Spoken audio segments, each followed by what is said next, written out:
Some people are saying that we face the risk of 1970s style stagflation in the UK, where inflation is above expectation and unemployment is also higher than anybody would wish. We've got 4% inflation at the present point in time and around 5% unemployment, although I think the real rate is higher than that. So is this a real problem? And what anyway was 1970s stagflation, which is what gave rise to this term? It's something we need to talk about, because the truth is it's deeply misunderstood and the chance of getting it back is very low indeed.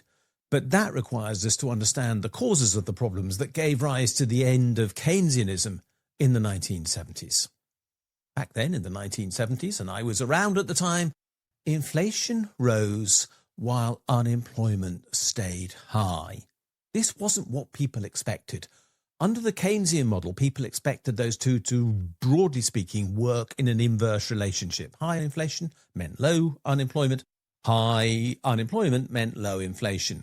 But people realized that you could have high inflation and high unemployment, and economists and politicians declared as a result that Keynesianism was dead, the model didn't work, and that they had to find something else. The trouble was, they ignored the fact that there were key global shocks that had given rise to the crisis and inflation, and that the consequences were ones that would pass through the system in due course, as they always do. There were two oil price shocks in the 1970s, one in 1973 and one in 1979, and they effectively quadrupled energy costs overnight, quite deliberately, as OPEC countries, Arab countries in the main, took action as a consequence of what Israel was doing with its attacks on Arab states, including Egypt in particular, but also on the West Bank. The conflict there gave rise to this stress.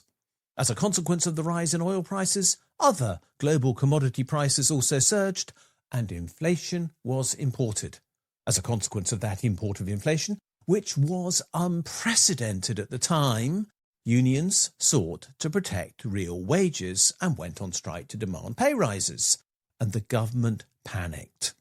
Now, that use of union power was something that the unions had got used to, because in the post-war period, unions had in fact done an extraordinary job of increasing the real wages of working people in the economy in the UK, and as a result increased real living standards enormously. So the fact that they fought back against the reaction to rising prices by asking for pay rises was hardly surprising. But the government's panic reaction by tightening money supply, trying to cut spending, and basically putting into place austerity measures simply created a worsening situation that approximated to the onset of recession. There was total policy confusion. It wasn't that Keynesian economics was failing, it was that politicians didn't understand the new world they were looking at, and there was another factor in all this as well, and that was that they were dealing with the type of money they'd never seen before. In 1971, the world finally came off the gold standard. It was the USA that broke the relationship, and then we all broke our relationship with the dollar by letting the pound float. Now, we were getting towards that point as the 1970s progressed, but the fact was that the monetary system that had been put in place in 1945 had come to the end of its life because there was no underpinning in the reserve currency relationship between the dollar and gold, and there was no relationship left that could be relied upon between the pound and the dollar, and the opportunity to float wasn't something that politicians had understood. But in practice, of course, when they did, pretty much everything went right with regard to currency. We just discovered a new level at which the pound could be traded, and the problem was over.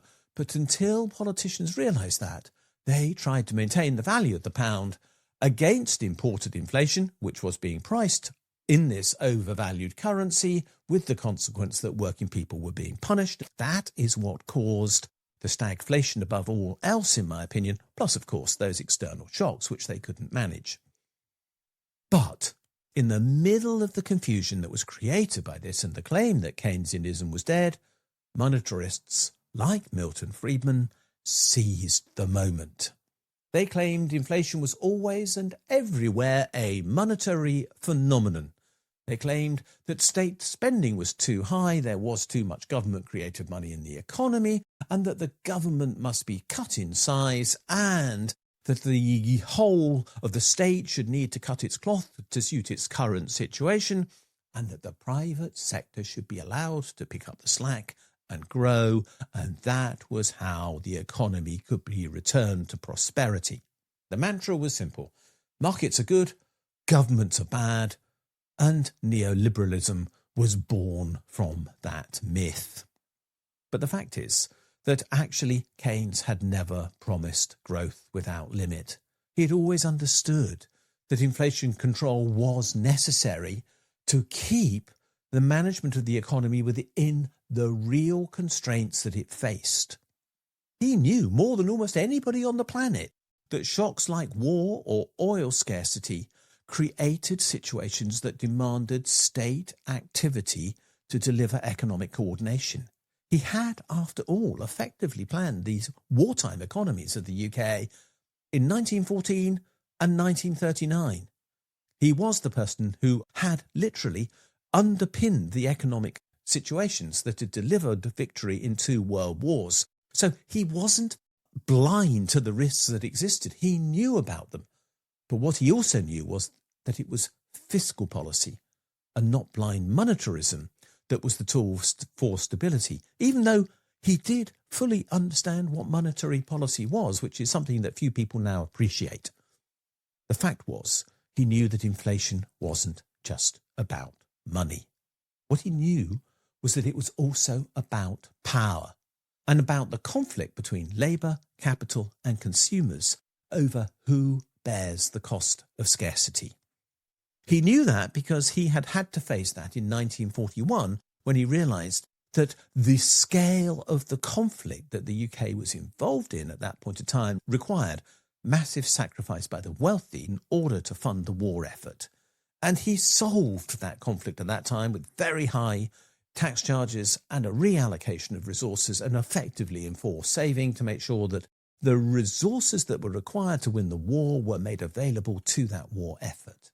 So he understood this real relationship between money and resources. And in the 1970s, governments had forgotten about that process. They had effectively lived for 25 or more years from 1945 onwards in a world that was, well, unbelievably good for most people. Let's be clear, I was brought up in that era and it was one of hope. And then in the 1970s, when crisis came, governments had to decide between labour, capital and consumers. And under the influence of Friedman and Hayek, they sided with capital and not labour. But let's be clear, that was a political choice and not a Keynesian theory failure, and it broke the post-war consensus. The economics didn't fail. The politics that came in did, however, change everything. And in the end, as we know, for the worse. Unions were weakened. Wages stagnated, inequality soared. Real wages did in fact simply not rise for decades to come. Deregulation and privatisation claimed to be free markets when in fact they were anything but, because they represented financialisation rather than the placement of savings into productive investment, which is what had happened beforehand. And today's crises of low pay, asset bubbles and rentier dominance all can be traced back to the point when Thatcher came into office and put Keynes behind her. The trouble is that Rachel Reeves and Labour now echo those 1970s fears mouthed at the time by Labour Chancellor Dennis Healey and Labour Prime Minister Jim Callaghan, who said, we must control inflation first. They mistook price pressure for fiscal irresponsibility when it wasn't. It was all about a demand for the government to control the allocation of resources, which they failed to do, and it was that failure which created crisis. And inflation now, just as then, is supply-driven, not wage-driven.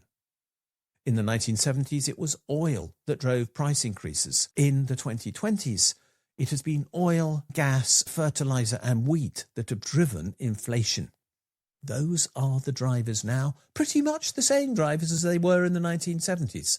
The trouble is, we're still repeating the monetarist errors because we believe that we could control this inflation by changing interest rates within our domestic economy, when doing so has absolutely no impact at all on what is driving the inflation in the first place and pushing wages down in response to those external price changes is just going to make the economy worse.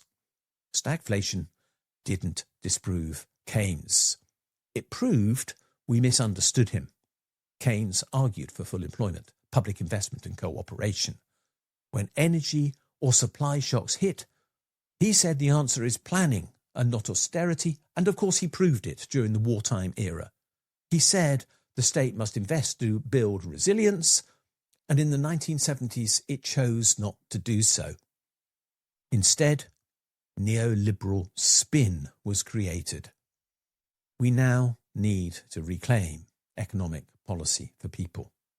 We need to reject the call from markets that they must be given more and people must be given less, because that's just absurd, because people with less haven't got money to spend in markets, and therefore giving the markets more solves nothing, because people without spending power literally cannot drive market growth. We have to stop blaming public spending for the excesses of private greed which we see, and instead we need a politics of care, a politics that delivers stability and fairness and proper distribution of the benefits from the economy across everyone within it. That way we can truly build a legacy for Keynes, a legacy of justice that ensures that not only markets prosper, and I have no problem with that, but government prospers too, and as a consequence, people prosper on the basis of the security that governments can provide, letting them take the risk of engaging with the private sector. It's that golden mean that we want to look for.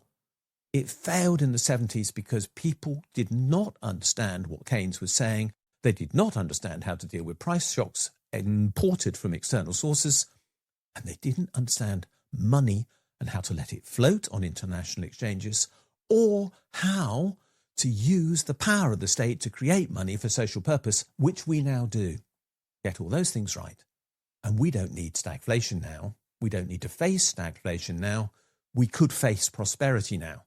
But that requires people, politicians, with courage to accept that they have to make the decisions on how to allocate resources and resolve the conflicts between capital and labour and consumers so that people get the resources they need to prosper.